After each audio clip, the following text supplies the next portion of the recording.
Hi students, today we're going to be reading Chris Van Allsburg's award-winning book, Jumanji. I want you to take a look at the cover.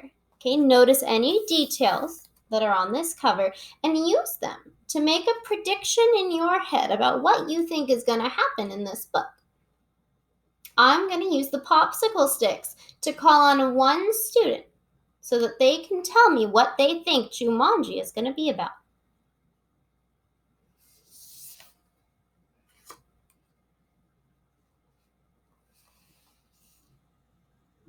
All right, Trevor, will you please share with the class what you think Jumanji is going to be about? Remember, use the clues from the cover. Trevor thinks that this book is going to be about rhinos. Well, that's a good prediction because there are two rhinos right here on the cover. 1, 2. So he's using the clues from the cover to make his prediction about what this book's going to be about. Now, it's a little odd, though, that these rhinos would be inside a house, right? You can see right here there's a clock, there's a lamp, there's a ceiling. They're definitely in a house. Rhinos don't usually live in houses, right? So I'm going to call on somebody else with the popsicle sticks here in a minute to tell me how they think that two rhinos would have gotten in a house.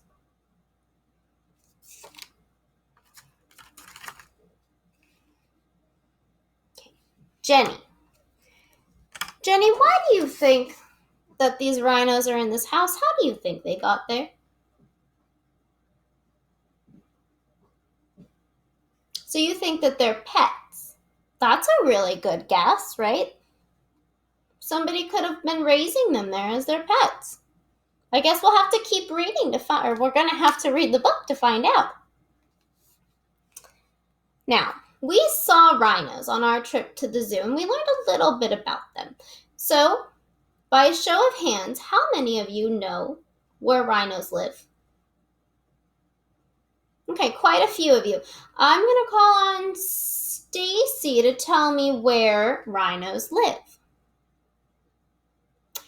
In the jungle. Good, you remembered. Very, very good. I want us all now to turn to our pair share partner. And I want us to talk about what other animals live in the jungle. So besides rhinos, I want both of you guys to be talking, okay? So try to think of some other animals that you saw at the zoo, other animals that we've learned about. What other animals live in the jungle? I'll give you a few minutes.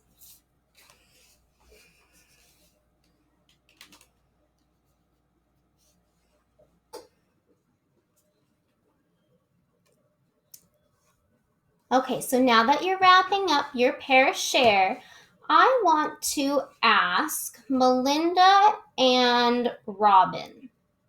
Okay, because I heard you guys come up with some pretty good animals that live in the jungle, and I want you guys to share them with the class. So Melinda, what did you and Robin say live in the jungle? Good. So monkeys live in the jungle. What other ones did you say? Lions live in the jungle. Excellent. And there was another one. Toucans. Yeah, toucans are birds that live in the jungle. Excellent pair sharing, you two. I really, really like that you were both thinking really hard about the different animals that you saw in the zoo that we talked about lived in the jungle. Very good job.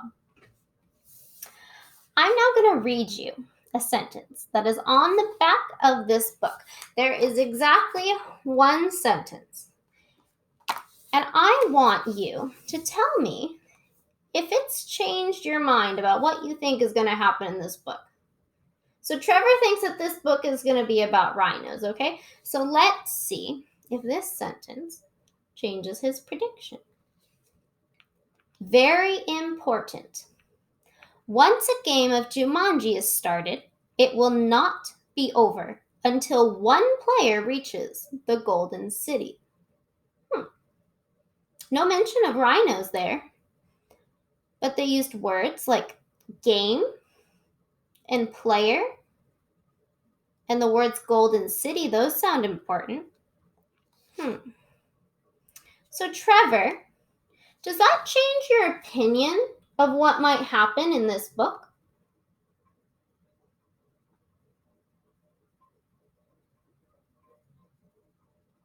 So now you think it might be about a game and that rhinos could be in the game? That's a really good prediction.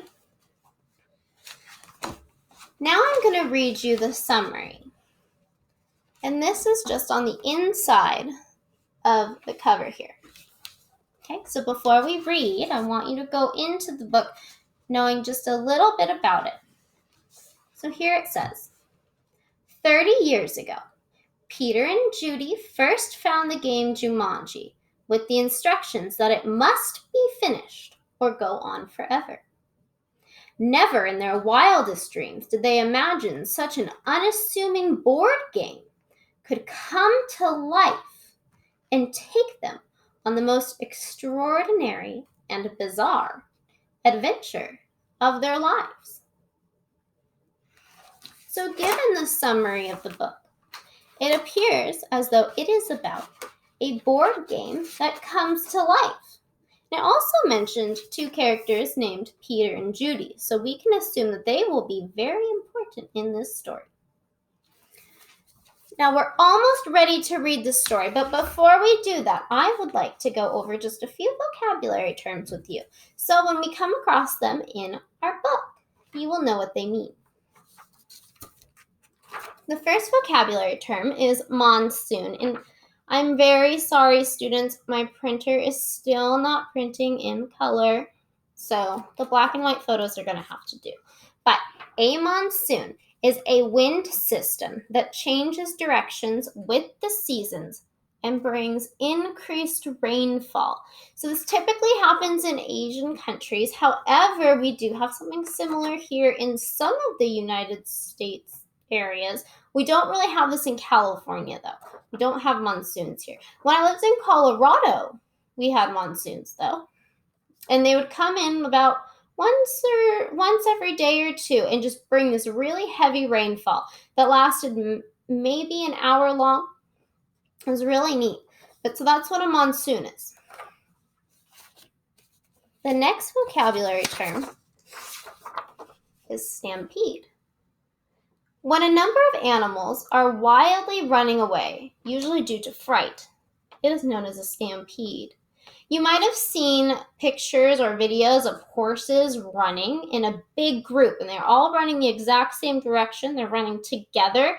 That's a stampede.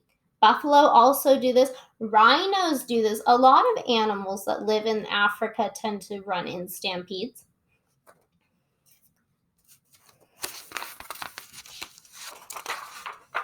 A mantle.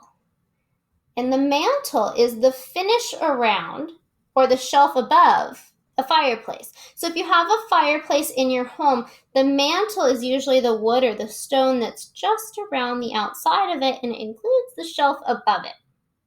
That is your mantle.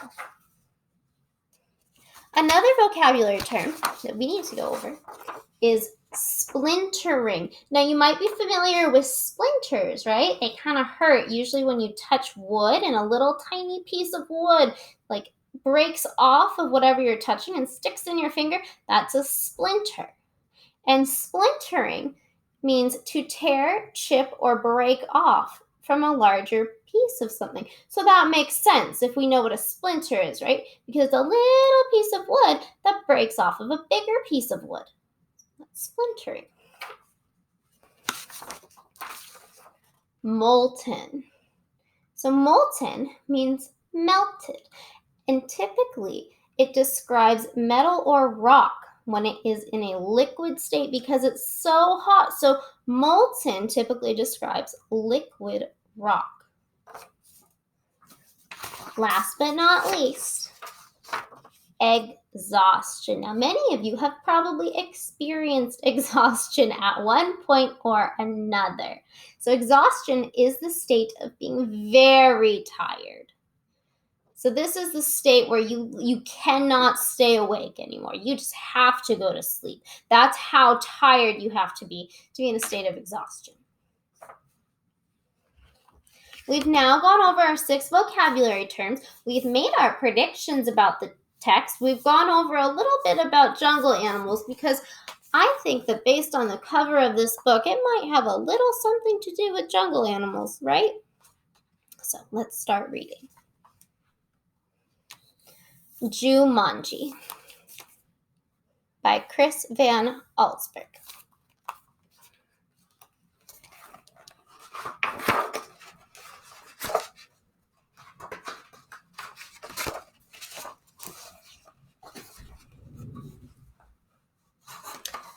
Now remember, Mother said, your father and I are bringing some guests by after the opera, so please keep the house neat. Quite so, added Father, tucking his scarf inside his coat. Mother peered into the hall mirror and carefully pinned her hat in place, then knelt and kissed both children goodbye. When the front door closed, Judy and Peter giggled with delight. They took all the toys out of their toy chest and made a terrible mess. But their laughter slowly turned to silence, till Peter finally slouched into a chair. You know what? He said. I'm really bored. Me too, sighed Judy. Why don't we go outside to play?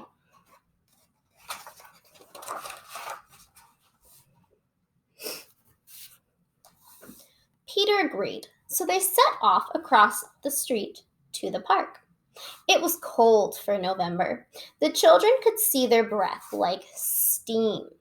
They rolled in the leaves, and when Judy tried to stuff some leaves down Peter's sweater, he jumped up and ran behind a tree. When his sister caught up with him, he was kneeling at the foot of the tree, looking at a long, thin box. What's that? Judy asked. It's a game, said Peter, handing her the box. Jumanji, Judy read from the box. A jungle adventure game. Look, said Peter, pointing to a note taped to the bottom of the box. In a childlike handwriting were the words, free game. Fun for some, but not for all. P.S. Read instructions carefully. Want to take it home? Judy asked. Not really, said Peter. I'm sure somebody left it here because it's so boring. Oh, come on, protested Judy. Let's give it a try. Race you home. And off she ran, with Peter at her heels. I wonder why the author included that note. I wonder why he included the exact wording from that note. Let's go over that again. It says, free game, fun for some, but not for all. P.S. Read instructions carefully. I wonder if that's going to be important to the story. It must be important if the author included it, right? Let's think about that. Free game, fun for some, but not for all. If I found a game and it had that note written across it, would I play it? I don't think I would. I think I would be a little nervous to play that game. But one of you guys might want to play it. I think we should keep reading to see why that note's so important.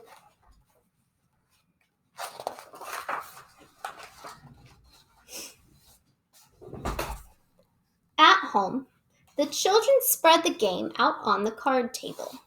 It looked very much like the games they already had. There was a board that unfolded, revealing a path of colored squares. The squares had messages written on them. The path started in the deepest jungle and ended up in Jumanji, a city of golden buildings and towers. Peter began to shake the dice and play with the other pieces that were in the box. Put those down and listen, said Judy. I'm going to read the instructions. Jumanji, a young people's jungle adventure, especially designed for the bored and restless. A. Player selects piece and places it in deepest jungle. B. Player rolls dice and moves piece along path through the dangers of the jungle. C. First player to reach Jumanji and yell the city's name aloud is the winner. Is that all? Asked Peter, sounding disappointed. No, said Judy. There's one more thing, and this is in capital letters. D. Very important. Once a game of Jumanji is started, it will not be over until one player reaches the Golden City. That's the sentence from the back of the book. So that sentence is definitely important because not only is it right here, and it's in capital letters, it's on the back of the book. So we should be paying very close attention to what we think that means.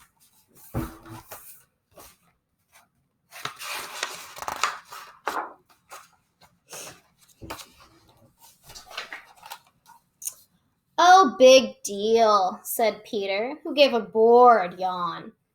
Here, said Judy, handing her brother the dice. You go first. Peter casually dropped the dice from his hand. 7, said Judy. Peter moved his piece to the 7th square. Lion attacks. Move back 2 spaces, read Judy. Gosh, how exciting, said Peter in a very unexcited voice. As he reached for his piece, he looked up at his sister. She had a look of absolute horror on her face. Peter, she whispered, turn around very, very slowly. The boy turned in his chair. He couldn't believe his eyes. Lying on the piano was a lion, staring at Peter and licking his lips. So if you look in the picture, there's a lion right here above Peter. That would be so scary.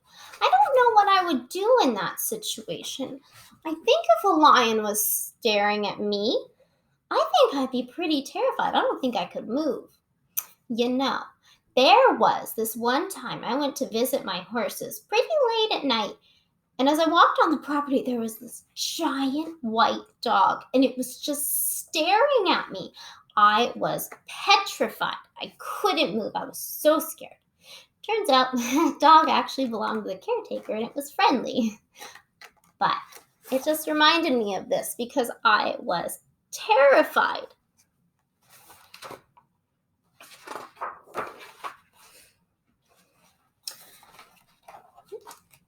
The lion roared so loud, it knocked Peter right off his chair. The big cat jumped to the floor. Peter was up on his feet, running through the house with the lion a whisker's length behind. He ran upstairs and dove under a bed. The lion tried to squeeze under, but got his head stuck. Peter scrambled out, ran from the bedroom, and slammed the door behind him. He stood in the hall with Judy, gasping for breath. I don't think, said Peter, in between gasps of air, that I want to play this game anymore. But we have to, said Judy as she helped Peter back downstairs. I'm sure that's what the instructions mean. That lion won't go away until one of us wins this game.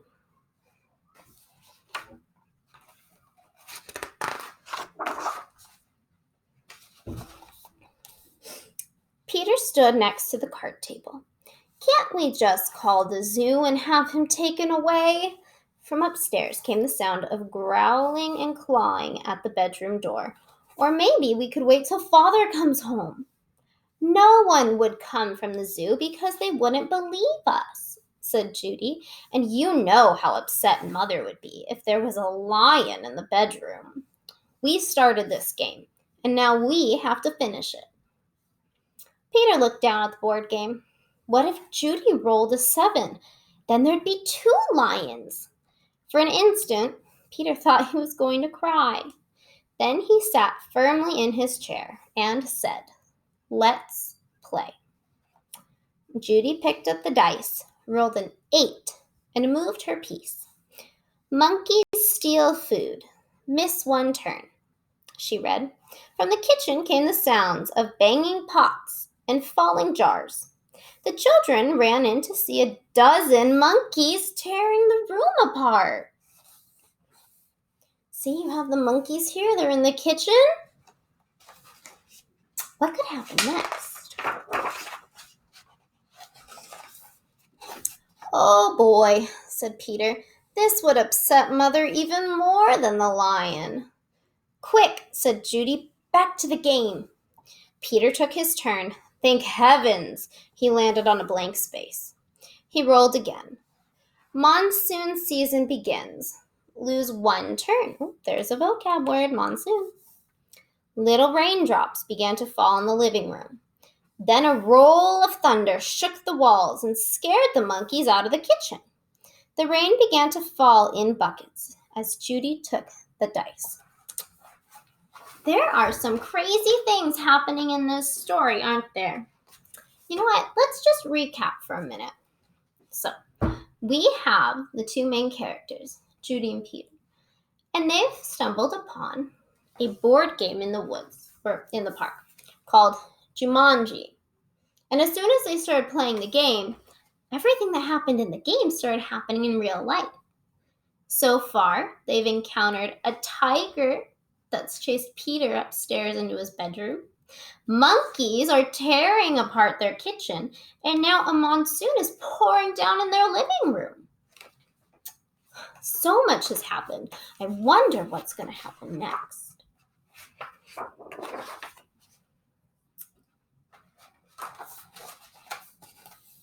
Guide gets lost. Lose one turn. Then rain suddenly stopped. The children turned to see a man hunched over a map. "Oh dear, I say, spot of bad luck now," he mumbled. "Perhaps a left turn here, then no, a right turn here. Yes, absolutely, I think a right turn, or maybe?" "Excuse me," said Judy, but the guide just ignored her.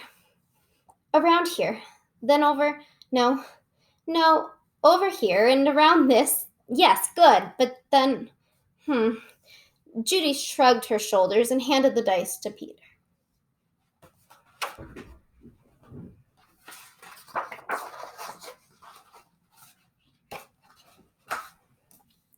"4, 5, 6, he counted. "Bitten by tsetse fly. Contract sleeping sickness. Lose one turn." Judy heard a faint buzzing noise and watched a small insect land on Peter's nose. Peter lifted his hand to brush the bug away, but then stopped, gave a tremendous yawn, and fell sound asleep, his head on the table. Peter, wake up!" cried Judy, but it was no use. She grabbed the dice and moved to a blank. She rolled again and waited in amazement. Rhinoceros stampede.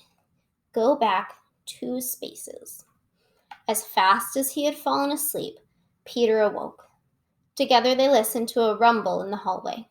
It grew louder and louder. Suddenly, a herd of rhinos charged through the living room and into the dining room, crushing all the furniture in their path. Peter and Judy covered their ears as sounds of splintering wood and breaking china filled the house. This is the picture from the front cover. So here are the rhinos, okay? So that's how they came into play in this book. Peter gave the dice a quick tumble. Python sneaks into camp. Go back 1 space. Judy shrieked and jumped up on her chair. Over the fireplace, said Peter.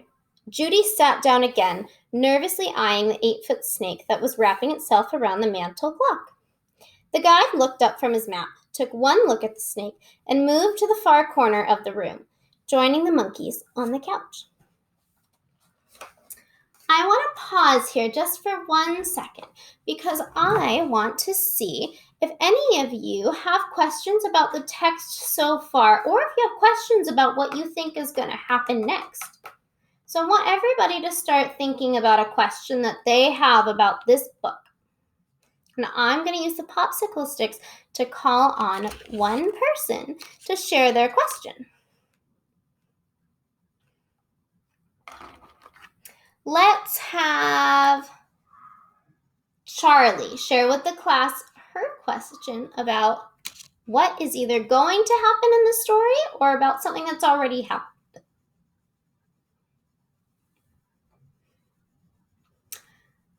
Charlie wants to know if the kids are ever going to make it to the Golden City in the board game.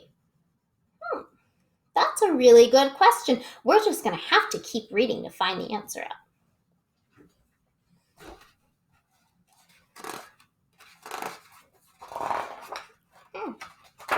Oh, there we go. Judy took her turn and landed on a blank space. Her brother took the dice and rolled a 3. Oh no, he moaned. Volcano erupts.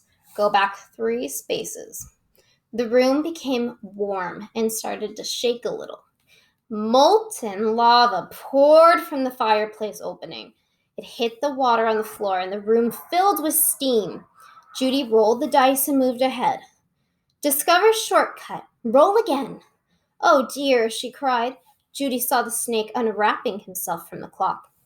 If you roll a 12, you can get out of the jungle, said Peter. Please, please, Judy begged as she shook the dice. The snake was wriggling his way to the floor. She dropped the dice from her hand. 1 6. Then another. Judy grabbed her piece and slammed it on the board. Jumanji, she yelled as loud as she could.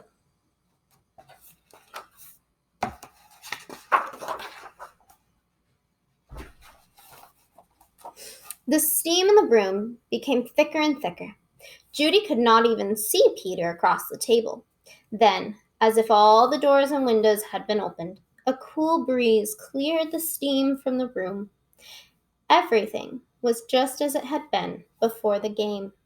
No monkeys, no guide, no water, no broken furniture, no snake, no lion roaring upstairs, no rhinos. Without saying a word to each other, Peter and Judy threw the game into its box. They bolted out the door, ran across the street to the park, and dropped the game under a tree. Back home, they quickly put all their toys away. But both children were too excited to sit quietly, so Peter took out a picture puzzle. As they fit the pieces together, their excitement slowly turned to relief and then exhaustion. With the puzzle half done, Peter and Judy fell sound asleep on the sofa. They must be so relieved to have finished the game and to have gotten all of those crazy animals out of their house. Can you think of a time that you've ever felt a great relief? Even just a little bit of relief. Why don't you turn to your pair-share partner and both of you should talk about a time when you felt relief. So if you don't know what that sense of relief is, one example might be if you got a better grade on a test than you thought you were going to get, right? And then seeing that grade, you probably felt relieved, like, oh, I didn't do as bad as I thought I did. Or another example could be jumping into a cool pool on a hot day. That sense of escaping the heat, that's a sense of relief. Go ahead and talk to your pair-share partner for just a few moments about that. Try to think of at least one example of a time that you felt relief.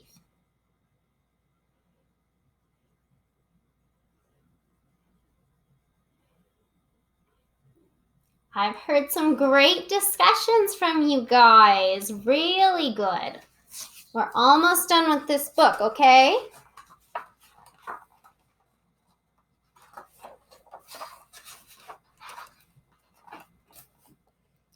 Wake up, dears, Mother's voice called. Judy opened her eyes. Mother and Father had returned and their guests were arriving. Judy and Peter Oh, Judy gave Peter a nudge to wake him. Yawning and stretching, they got to their feet. Mother introduced them to some of the guests, then asked, "Did you have an exciting afternoon?" "Oh, yes," said Peter. "We had a flood, a stampede, a volcano. I got sleeping sickness," and Peter was interrupted by the adults' laughter. "Well," said Mother, "I think you both got sleeping sickness. Why don't you go upstairs and put your pajamas on? Then you can finish your puzzle and have some dinner."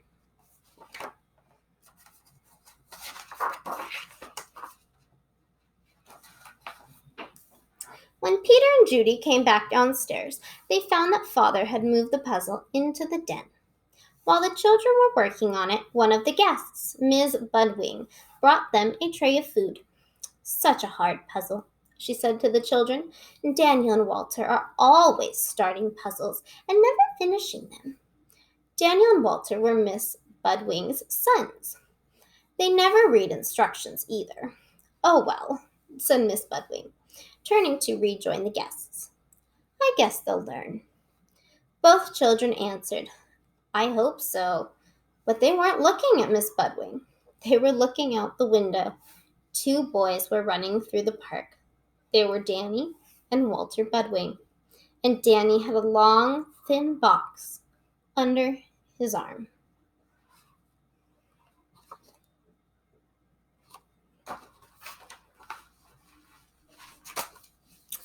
Such a great book. Don't you guys agree?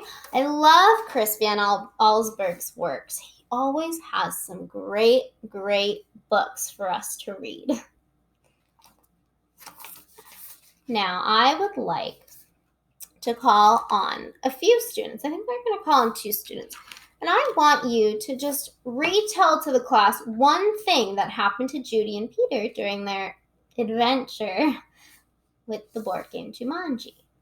So think about it. Just all of you start thinking about at least one thing that happened in the book during the board game. And then get ready to tell it to the class.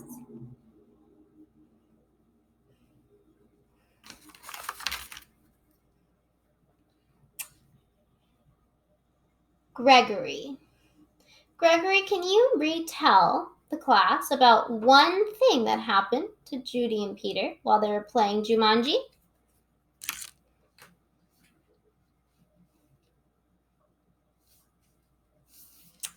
Yeah, a lion came into their house. Well, it appeared in their house. They never actually said how it got into the house.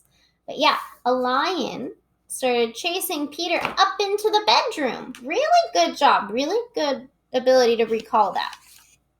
Okay, I'm going to ask one more person to retell another part of the story. And let's try not to repeat just what Gregory said. Let's try to focus on another thing that happened in the story. Let's see. Sophia, it's your turn to share with the class one thing that happened.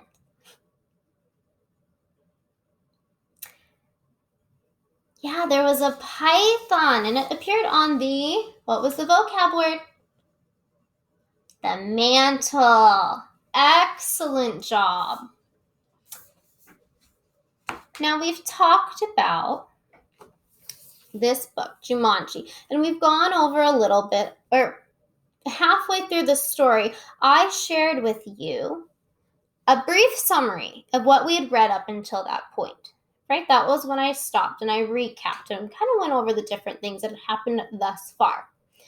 Now, with your pair share partner, I want both of you to verbally summarize this book. Okay, you guys can take as much time as you need, but I want both of you to have a relatively complete summary of this book. So make sure that you include the main character's names. Definitely include the name of the board game that they found, and at least add a few of the things that happened to them when they were playing the game. And every summary includes a little bit about how it ended, right? A summary is not open-ended. A summary makes sure to tell you a little bit about how the book finished up. So Make sure to include those details in your summary during your pair share. Okay, I'm going to be walking around and making sure that everybody is participating and that everybody has a really good grip on summarizing this story. So we'll be back in a few minutes.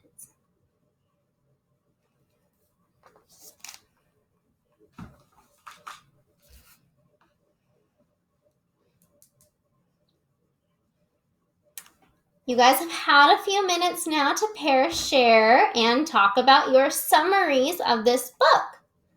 Really good job. I heard some really good summaries. You guys were doing a great job of including those little details, like about the python, about the guide who was lost. I heard a lot of people mention that part. I heard a lot of people talk about the monsoon, and that's great because that was also one of the vocab words. Really good job, you guys. This lesson and us practicing talking about a summary and verbally communicating a summary, that is going to help us with our book report that we're doing here in a few weeks. You guys have all chosen your books already. You guys are pretty far along, I think, in reading your books from last time I checked in with you guys. So what I want you to do for independent practice, for practicing verbally communicating a summary and just for verbally talking about text with groups of people, is I want you to go home tonight, and when you do your 20 minutes of reading on your book report book, I want you to think, how would I summarize my book from how it started to where I've read up to? So you don't have to summarize the entire book because you haven't read the entire book yet. We're still working on it. So I want you to think about how you would summarize just up until the point that you've read to in your book. And when we come back to class tomorrow, we're going to get into small groups. So not just a pair share. We're going to have a few people in your groups. And you're going to practice sharing your summary with everyone in your group. Okay, that's going to give you practice to help. That's going to give you an opportunity to practice summarizing your book before you have to summarize the entire book for the entire class in a few weeks when you do your book report. So that's going to be your independent practice for this lesson. Go home, do your 20 minutes of reading on your book report book, and really think about how you're going to share that summary tomorrow in class. All right, great job today, students. You guys were doing great job. I loved the discussions I heard. Your pair shares were amazing. Keep up the great work, students, all right? See you later.